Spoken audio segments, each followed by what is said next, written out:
Yeah, hello again. I've taken this walk right here up my driveway on the average probably 3 times a day for about 35 years. So that's 365 days in a year, about 1,000 times a year, over 35 years, about 35,000 trips up and down this driveway. I end up going on a half-mile hike up and a half-mile back, so about a mile every time. So that's about 35,000 miles that I've been able to walk. Looking out over the Continental Divide, kind of right behind me here. A pretty nice walk, really.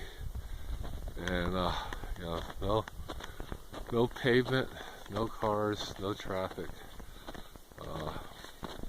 Good place to think. So here I kind of make my turn. I'm walking north now, and this is what I see when I come up here. Where is it? There it is. Yeah, so I've been pretty lucky to have this space to think in. You know, the main idea that's come from this is that I figured out how to make a concrete wall really any width that one would want, but primarily just a 12-inch wide concrete wall by using only about 2¼ to 2½ inches of concrete. So let's say it's 2½ inches is 1/8 of a foot, and you say that a cubic yard of concrete, if you buy it from a ready-mix company, let's say that it's $6 per cubic foot. So that would cost 27 times 6, that's about 162 bucks. That's sort of a fair price. So at $6 a cubic foot, you're only using 1/8 of a cubic foot, or this 2½ inches of concrete. That means that your concrete wall, both faces being just pure smooth precast concrete, costs you about 75 cents a square foot.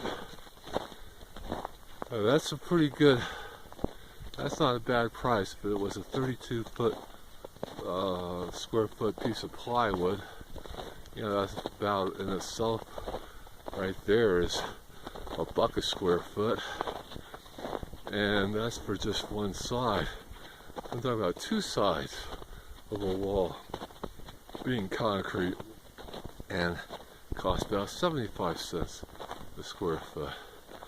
So holy mackerel, man, that could be a pretty good thing. And I'm going to show you how this all works. But I mean, that's the fundamental thing to get excited about. If you don't understand how inexpensive that is, and you're talking about a concrete wall that could pretty much last forever, and it's fireproof, and here we are up in the mountains, and you see all these trees, everywhere around, and you just never know. It's kind of Russian roulette when a fire might come through. It'd be nice to have a concrete house, because well, you'll still have it. And we get 100-mile-an-hour wind up here. This has been an amazing winter so far. It's January about 17th, and we haven't had the big wind yet this year. Hope that's not coming. But with climate change, you just never know what's going to happen. So, and when we do have the big wind, it's a pretty serious thing. I mean, even the biggest, thickest, most stout log houses, they creak and shake. Even on my concrete house with a concrete roof, it can sound like there's a freight train going across your roof.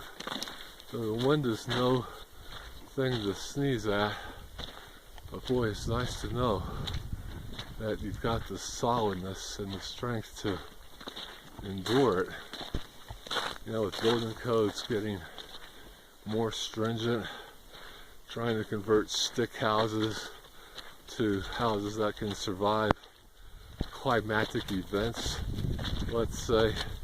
Oh, geez, man, they just keep getting more and more expensive, and they're still really not too good, because the thing you have to realize about wood is that it changes dimension with changes in humidity and in temperature. So really, the minute you put a wood house together, the minute you fasten two pieces of wood together, they're in a long time struggle to really pull themselves apart.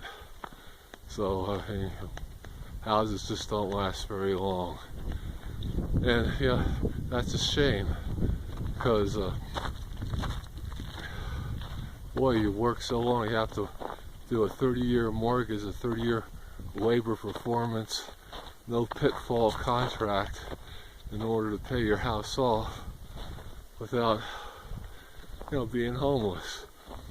And I gotta pick up the neighbor dog. I'm taking my dogs for a walk right now. Always grab a neighbor dog to join us. Let's see. Wasn't here this morning. Jabber, oh, you are here now.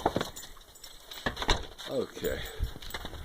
Okay, so you're out walking, walk as many dogs as you can, right?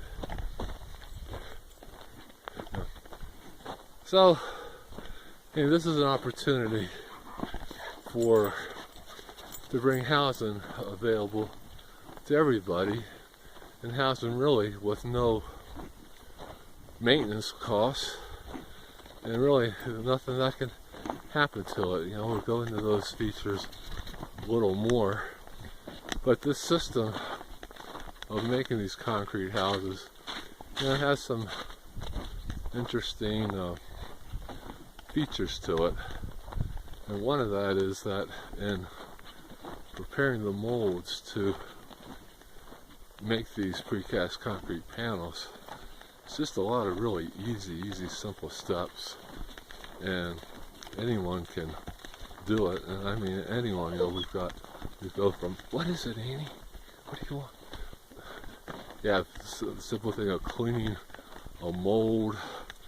You have spreading some mold release on it. You have putting this little mold together held tight by a ratchet strap.